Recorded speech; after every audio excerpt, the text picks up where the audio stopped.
Football fans are naturally resistant to change. The first thing they said was that, oh, we're willing to introduce technology as long as it doesn't slow down the game. You can't help but think it's part of the homogenization or the Americanization of the sport. Should football be 100% correct? Like, what is football? It does make the game just a bit too almost squeaky clean. Football's all about uncertainty. Football's all about controversial moments. It is genuinely a good thing.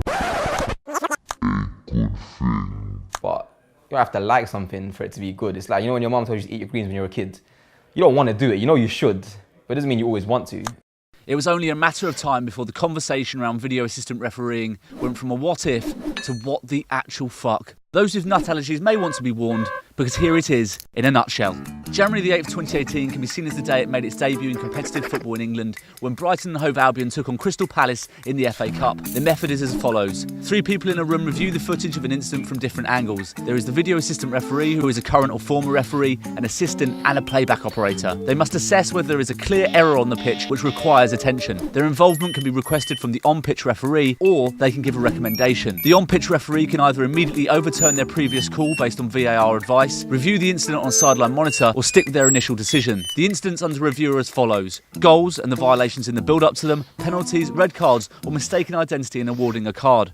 Without further ado, let's kick this off. The biggest issue with being in the stadium is the lack of consideration for the people that are in the stadium. There is no communication, you know? The referees, the players, the fans, no one knows what's going on. You don't know what's going on for 4 minutes. What are you going to do?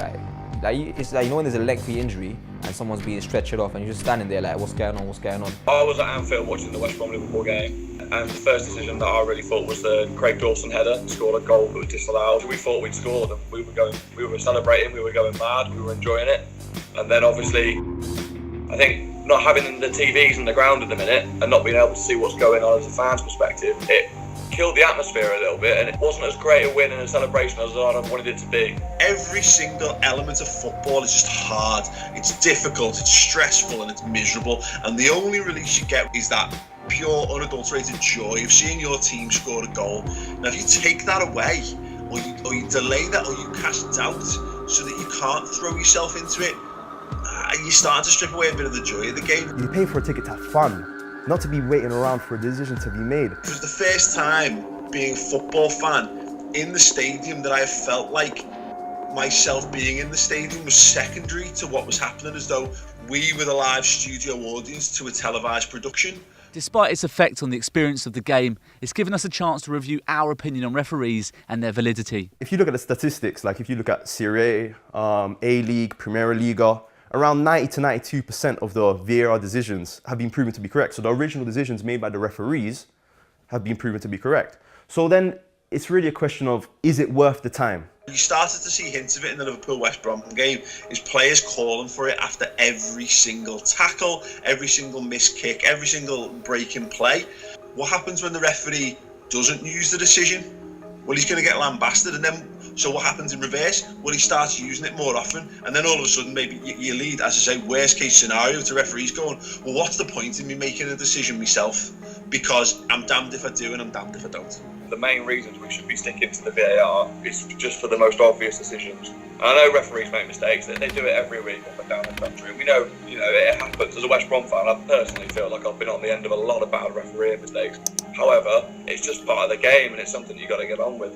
For me, the referees are sovereign, you know? If your job is to manage the game, then you should be given full control.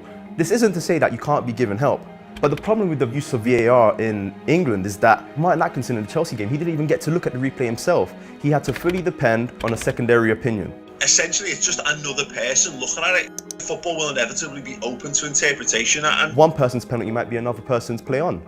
You can never ever quantify what is and what isn't a penalty. I think it should be used to get the yes or no decisions, and I think the rest should be left up to the referee. I think it's easier for other sports, like especially tennis. There's so many stoppages anyway. They stop halfway to eat a banana. Like, you don't see that in the middle of a football game, apart from obviously when you go off at half time. FIFA and the FA and numerous FAs across the world have already established that, this is right. So right now it's not an argument as to whether or not it should be used. For me, it's an argument as to how we're going to use it. VAR in its current form is not ready for football at all. The decision making is correct, and getting correct decisions is right. And I think that is, there is a value to that. It's all about testing it and making sure you get something that works. I will watch with great interest how they move on from these tests, because if it exists in this form at the World Cup, I think it will fail. FIFA has VAR in its sights for the World Cup and is expecting to iron out all the kinks before it all kicks off in June. The debate is still out whether it will ruin the best competition on earth. Is it ruining the game? Is it going to ruin the game? No, there've been massive changes to football that happens over the years. I think the good thing that we are now is that football fans are a lot more vocal, they're a lot more engaged, and they are being listened to, thanks to obviously some of the work we do with the fan channels through the Ball Street Network and what have you. So if fans are able to get out there and have their say on it, it means that we might be able to direct the conversation, if not bring it to a halt. For me, I love the uncertainty. I love the huge controversial moments that football brings. There's that side of me that wants the controversy. Deep down, we all know it would be better if we got decisions right. But if you straight up disagree with it and you think it's ruining football, other things are ruining football, really. Ticket prices are ruining football. Having to pay mad out of your pocket just to buy like simple food at football is ruining football. Mad kickoff timers are ruining football. Clubs moving into sanitized stadia are ruining football. Those are the things ruining football.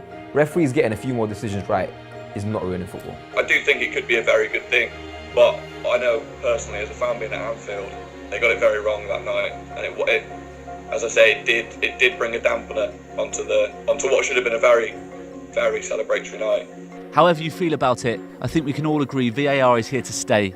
It's like that Avon lady at your door. She's been knocking for a while, but has finally managed to get her foot in and doesn't look to be leaving anytime soon.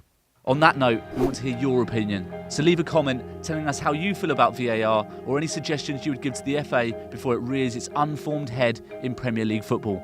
And don't forget to like, share and subscribe to Copper 90.